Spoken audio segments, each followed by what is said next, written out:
Vihinoha Madonai Elohenu Halenu Mahaseya Venu Konena Halenu Mahaseya Venu Konenehu. No preguntamos de pie y no se contesta de pie. Ahora, hay algunos que opinan, que dicen que cuando se preguntan algo de halajá, se necesita uno poner de pie. Y no desde muy alto y tampoco desde muy lejos. Y tampoco de detrás de los sabios. Y no se pregunta sino del asunto específico que estamos hablando y deseamos saber. Y no se pregunta sino por temor, queremos cumplir lo que estamos preguntando y no por curiosidad.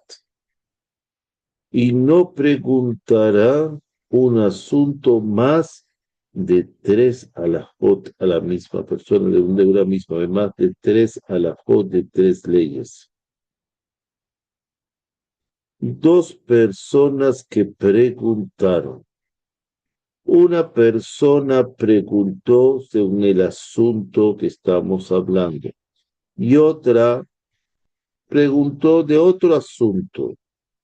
Se le contesta al que preguntó por el asunto de que estamos hablando. Una persona preguntó por una ley práctica y otra que no es práctica, no la va a usar. Se le contesta a la que va a aplicar esa ley. Preguntan sobre alajá y sobre midrash. Se le contesta a la alajá. Preguntan sobre midrash y Haggadah.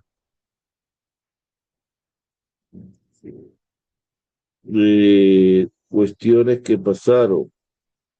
Se le contesta por midrash. Pregunta por Haggadah y Kalba Homer por deducción. Se le contesta por lo que se deduce. Pregunta por deducción o por comparación. Le contestan siempre por deducción. Estaban preguntando un sabio y uno que es estudiante de sabio Talmid Jajam, un Talmid Jajam. Se le contesta primero al Jajam.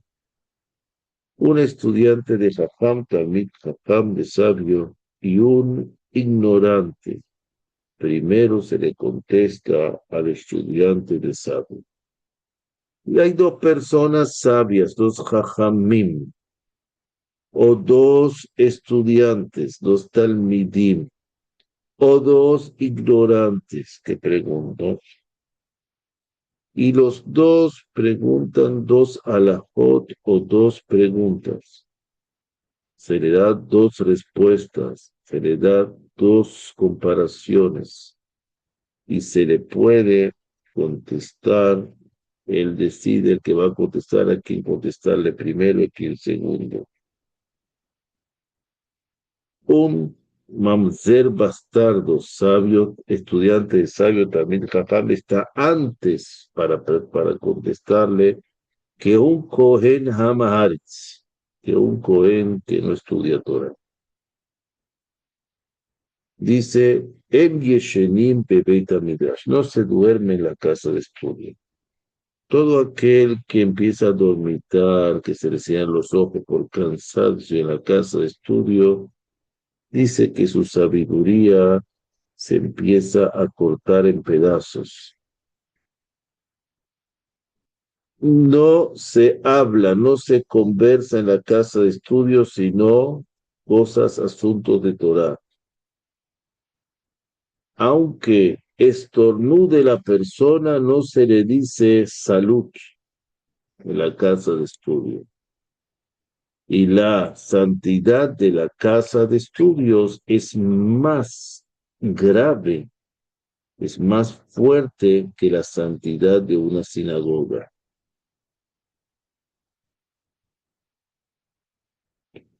El estudio de la Torá está considerado como el cumplimiento de todas las mitzvot, todos los preceptos.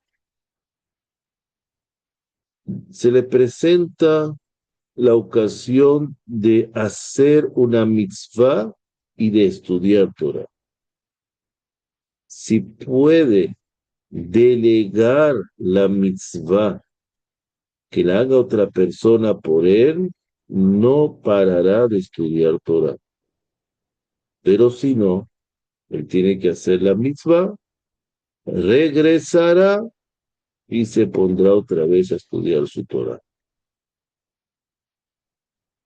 Cuando la persona se va de este mundo, la primera pregunta del juicio celestial es sobre su estudio de Torah y después le preguntarán sobre otras cosas, lo van a juzgar por otras cosas.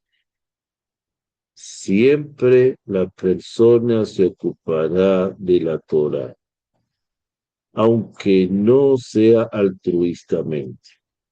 Porque aunque empiece con algún interés, al final va a terminar queriendo la Torah y estudiándola altruistamente.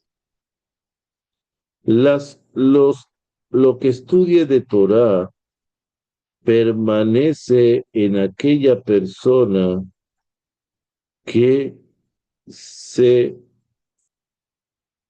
cede sus conocimientos a los conocimientos de la Torah y quiere absorber la Torah y dejar de lado todo aquello extra que él pueda saber. Y no permanecen aquellas personas que estudian con lujos, comiendo y bebiendo, sino en aquellas que se sacrifican por la Torah y dejan de lado todos los placeres mundanos de comer, beber solamente lo necesario para tener las fuerzas que requieren para seguir estudiando. Dormir lo necesario. Okay. Hay un pacto ya establecido que toda persona que estudie en una sinagoga, un Bet Knesset, no va a olvidar su estudio rápido. Y todo aquel que estudia de una manera decorosa, de una manera discreta, con sinaa, se vuelve jajam. Y todo aquel que estudia en voz alta, se va a permanecer el estudio con él. Pero el que estudia en voz baja, lo va a olvidar rápidamente. El que quiera tener el mérito de poseer la corona de la Torá, tiene que tener cuidado que en todas las noches no pierda ningún tiempo más en dormir, sino lo necesario en comer, lo necesario en beber, lo necesario en conversaciones y en negocios, etc. Y que aumente su mayor tiempo, lo aproveche en palabras de sabiduría y en estudio de Torah. La mayoría de la sabiduría se adquiere de noche, y sobre todo empezando desde el 15 de Av. Todo lo que él aumente, le va aumentando en bendiciones para él. Toda casa en la cual no se escuchan palabras de Torah de noche, el fuego la consumirá. Hay muchos fuegos. Hay fuegos espirituales, la riña, la inconformidad, el ponerse bravo, etc. peleas, Haz v'sholom.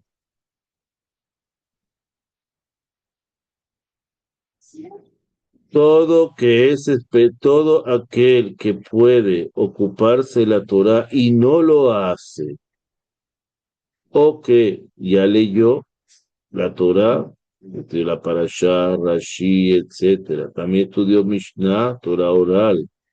También es todos los que explican todos los puntos, pero lo deja de lado y se dedica a los asuntos mundanos, está despreciando la palabra de la Torah. Y todo aquel que anula la Torah por la riqueza, porque está muy ocupado, tiene muchos compromisos, porque tiene mucho dinero, al final la va a anular también en la pobreza que va a tener.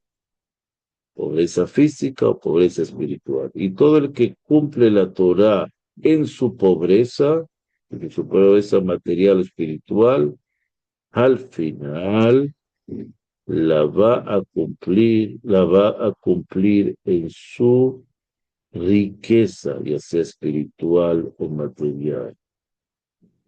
Baruch Hashem Leolam. Amén.